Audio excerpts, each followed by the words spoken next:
Imagine doing everything you can to help someone, only to discover they're secretly working against you. You showed them kindness. You prayed for them. You stood by them. And somehow, they turned around and started working against you. That is exactly the kind of situation David describes in Psalm 35. And what he does next is something we don't always hear preached about. David doesn't simply ask God to give him peace. He asks God to deal with his enemies. And that is why Psalm 35 needs to be prayed carefully. David opens with a shocking request. Contend, Lord, with those who contend with me. Fight against those who fight against me. David is essentially saying, God, you see what they are doing to me. Stand up and come to my aid. And he gets even more direct. He asks God to oppose those who are pursuing him. He asks him to make their plans fail, to expose them, and to put them to shame. This isn't a soft prayer. It's the cry of someone who has been attacked, betrayed, and deeply hurt, and wants God himself to intervene. And then David tells God why. They repay me evil for good, and leave me like one bereaved. And there it is, evil for good.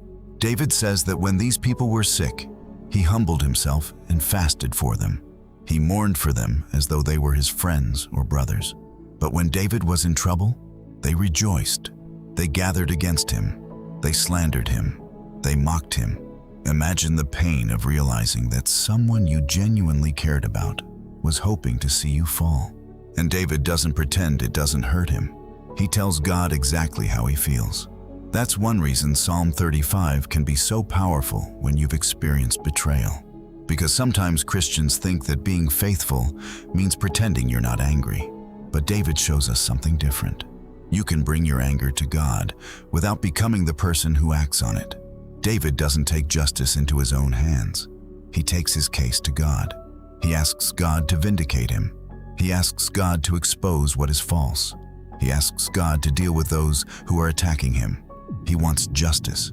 He even asks God to let those who are pursuing him fall into the trap they have prepared for him.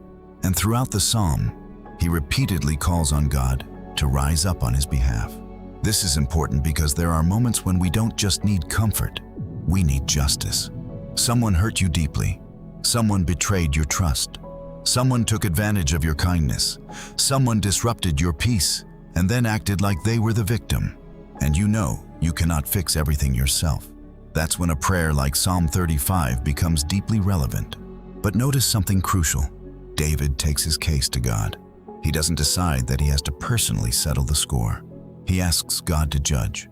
That's the boundary. Psalm 35 is not permission to hate somebody, threaten somebody, or harm somebody. It is a raw prayer that says, God, you see what has happened. You know the truth. I'm asking you to deal with it according to your righteousness.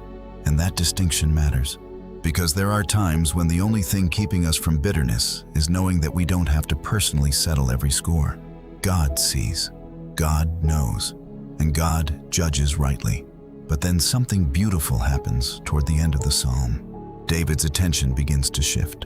In verses 27 and 28, he starts focusing on the people who want to see him vindicated. He says in verse 27, "May those who delight in my vindication shout for joy and gladness. May they always say, 'The Lord be exalted, who delights in the well-being of his servant.'" And then in 28, David makes this declaration, "My tongue will proclaim your righteousness, your praises all day long." Look at where David starts and where he ends. He starts with his enemies. He ends with praise. He starts by asking God to contend with those who contend with him. He ends by declaring God's righteousness. And that's the journey. You don't have to pretend the betrayal didn't happen. You don't have to pretend it didn't hurt. And you don't have to deny that you want justice. But you don't have to carry the burden of making them pay either. You can bring the entire situation to God. You can say, "Lord, you saw it. You know what they did. You know what they said. You know what they took from me. Judge this situation according to your righteousness." And then leave the judgment where it belongs, with God. Because here's the danger. If you're not careful, the person who hurt you can become the person who occupies your mind the most. You replay what they did. You imagine what you wish you had said. You wonder whether they'll ever face consequences. And slowly, Your eyes move from God to them. Don't let that happen. David didn't end Psalm 35 obsessed with his enemies. He ended by praising God.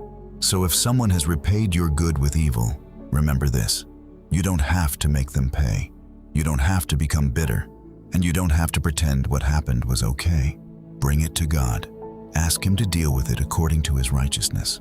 Then keep your eyes on Him, because they may have repaid your good with evil.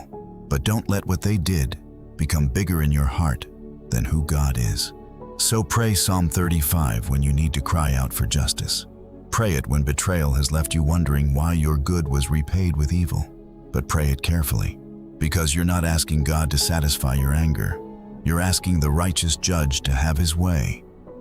If this psalm spoke to something you're going through, write, "Lord, you see it. Contend with those who contend with me, and let your righteousness prevail," in the comments.